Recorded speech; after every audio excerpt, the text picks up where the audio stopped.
a continuation of the road to Emmaus story found in your gospel. As the two came near the village to which they were going, he walked ahead as if he were going on. But they urged him strongly, saying, "Stay with us, because it is almost evening and the day is now nearly over." And so he went in to stay with them. When he was at the table with them, he took bread, blessed and broke it, and gave it to them. Then their eyes were opened and they recognized him, and he vanished from their sight. They said to each other, "Were not our hearts burning within us while he was talking to us on the road, while he was opening the scriptures to us?" That same hour they got up and returned to Jerusalem. They found the 11 and their companions gathered together. They were saying, "The Lord has risen indeed, and he has appeared to Simon." Then Cleopas and the other disciple told them what had happened on the road and how he had made known to them in the breaking of the bread. While they were talking about this, Jesus himself stood among them and said, "Peace be with you." They were startled and terrified and thought they were seeing a ghost. He said to them, "Why are you frightened? Why do doubts arise in your hearts? Look at my hands and my feet. See that it is I, myself. Touch me and see. For a ghost does not have flesh and bones as you see that I have." And when he had said this, he showed them his hands and his feet. While in their joy, they were disbelieving and still wondering. And he said to them, "Have you anything to eat?" They gave him a piece of broiled fish. He took it and ate it in their presence. This is the word of the Lord. Thanks be to God. This morning, a short story for your consideration. Cleo and Sarah were best friends. Although they had always attended different elementary and middle schools, they had known each other since they were babies in the crib room of weekday preschool. Now, with 5 weeks left until they graduated from 8th grade, Cleo going to Page High School and Sarah going to Grimsley High School, they found themselves walking aimlessly around Friendly Shopping Center, sadder than they could ever have imagined possible. Their friend Jay was gone. Cleo paused at GameStop to pick up some games to maybe numb his mind and asked Sarah, "Do you remember when I was so sick with pneumonia and Jay came to my house and prayed with me?" Sarah replied, "Yeah, you healed so quickly after that time Jay spent with you." Cleo nodded and wiped a tear away. After paying at GameStop, they continued down the sidewalk, and Sarah pushed Cleo into the Barnes & Noble. "Come on, let's go look for a book to read. Maybe that will remind us of some of the wisdom he taught us." It was the week after Easter, and there were so many people milling around, laughing, talking about spring break, and Sarah just rolled her eyes at Cleo. They were not in the mood for joyful laughter. So they walked down the aisle entitled, "This Will Help." Sarah began to read the titles out loud. "Don't worry, be joyful always."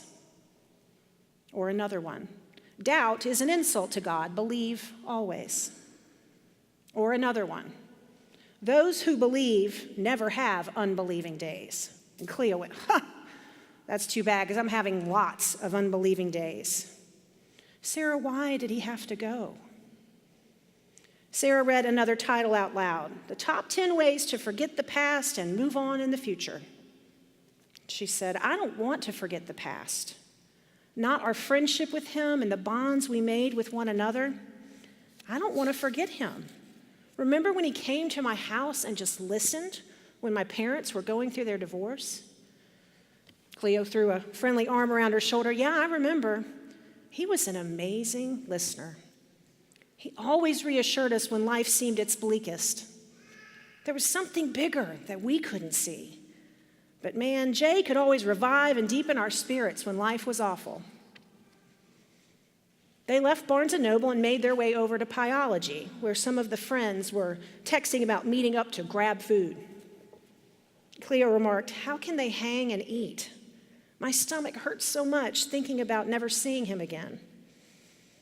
Sarah said, yeah, and after all we've been through together, these past 3 years being a part of his gang, we laughed, we cried, and he taught us how to really take care of each other. Remember when we all found out Debbie was addicted to smoking marijuana and her mom kicked her out of the house? Jay was such a leader. He made sure that she got into a rehab program, and then he fasted while she was in treatment to show solidarity. We tried to show her solidarity too, but do you remember how we would sneak those fruit smoothies? We just couldn't hold out like he could. I feel like fasting now. I want to send him a message that I know that I miss him and that he should know that too. And I have no interest in pizza. They could see the others from their gang inside, laughing and smiling. But Cleo and Sarah skipped, going inside. They made their way to the Apple store. Ah, the Apple store. Now, one must admit, technology was not Jay's strong suit. He preferred face-to-face chat, not texting and email. He liked to be fully present. Besides, he would tell them, I can't read the tone of your words in a text. I want to really be able to understand you. As soon as they walked in, Cleo had an immediate flashback. It was 2016, and they had all first gotten together with Jay to walk around friendly. They were in the Apple store looking at the new iPhone 8, and they were all grumbling because none of their parents would upgrade their 6s for them. And Jay said, patience is a virtue. Then Jay saw the new guy that had been coming to their church. His name was John.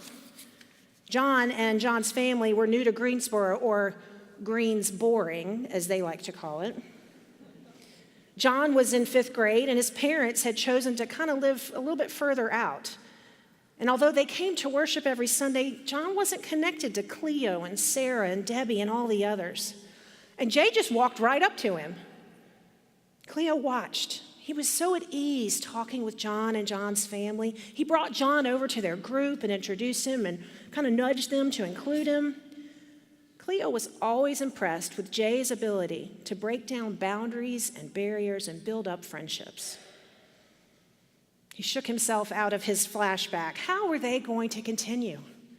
How were they going to continue to love and care, be humble and inclusive without him right there reminding them?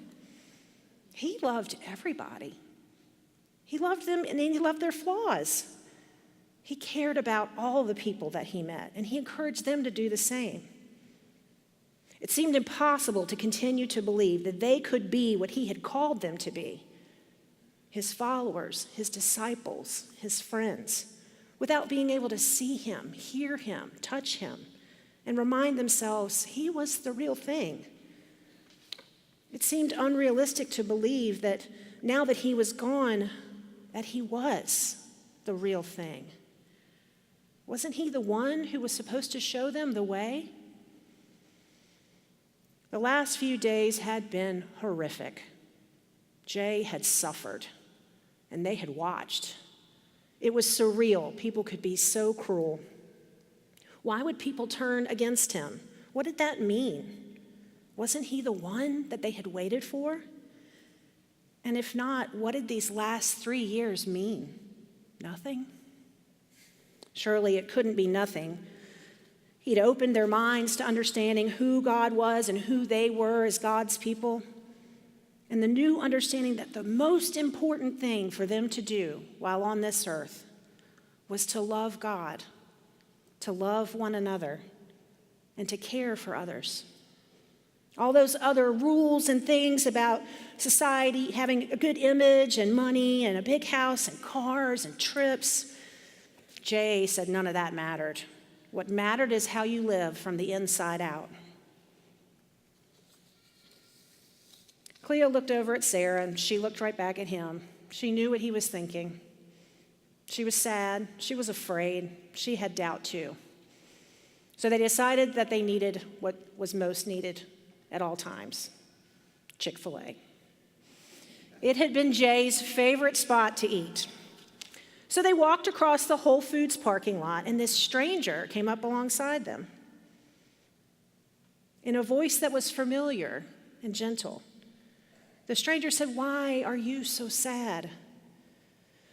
Sarah mumbled, "Our best friend and leader is gone." Cleo said, "Yeah, if you had known him, you'd be depressed too."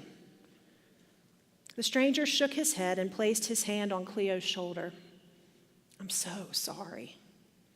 Cleo felt reassured. The stranger continued to walk with them in comfortable silence. And then the stranger began to tell stories. Stories about their friend and leader. Stories about the past that only those who had known him so well should know. How did he know? Cleo, trying to channel Jay's hospitality, said, "Want to eat with us?" It seemed almost necessary that the stranger should eat with them. The stranger was quiet for a moment. It felt so natural to Sarah that she said, "Yes, please. Please come and sit with us." And so they sat in a booth together at Chick-fil-A, Cleo and Sarah on one side and the stranger on the other. And they said, "Okay if we bless our food?" The stranger nodded and Sarah led them in prayer. "God, we thank you for our meal together and this new friend. Help us to remember Jay, our leader, whom we miss. Guide us to be like him, even when we are sad, doubting, or afraid. Amen." Cleo and Sarah looked up across the table, and for one moment, it wasn't a stranger. It was Jesus, the big J. There he was, across from them. Their hearts were full. And as their hearts grew full, they realized that he had been with them all along, with their darkness and their doubt. And he looked deep into their eyes and smiled. He gave them a reassuring look. It's gonna be okay. And then he vanished from their sight. Sarah and Cleo grabbed their cell phones and sent a group text. "We need to spill the tea. Meet us at Chick-fil-A ASAP." By the way, spill the tea means we have something to tell you. I just learned that. Once all the 11 friends had gathered at Chick-fil-A, they started swapping stories, and in some way or another, each and every one of them had had a sighting of the big J. That morning, he had been out at Lake Brant rowing, along with some of them. And then he just encountered others at Pyology, and Claire's jaw dropped. That's why they had been laughing and not sad. John, who remained very quiet, said, "Look!" And there he was, again, the big J, walking toward them. And he said, "Peace be with you." They were startled and terrified. And he said, "Why are you frightened? Why do doubts arise in your hearts? Look at my hands and my feet. See that it is I, myself. Touch me and see." He showed them his hands and his feet. While in their joy, they were still disbelieving and still wondering. He said, "You have anything to eat? You got food?" And so they handed him a chicken nugget. He said, "Where's the Chick-fil-A sauce?" He dipped it and he ate it in their presence. And then he left them with these words: "The things I have said to you, the ways I have taught you to love and live, these things are true. God is real, and God claims you as God's children. God has gifted each and every one of you to live out your lives with the light of God that is inside of you. So now, in everything you say and do, on your believing days and your non-believing days, remember whose you are and go live your best life, glorifying God. And remember, I am with you always." Amen.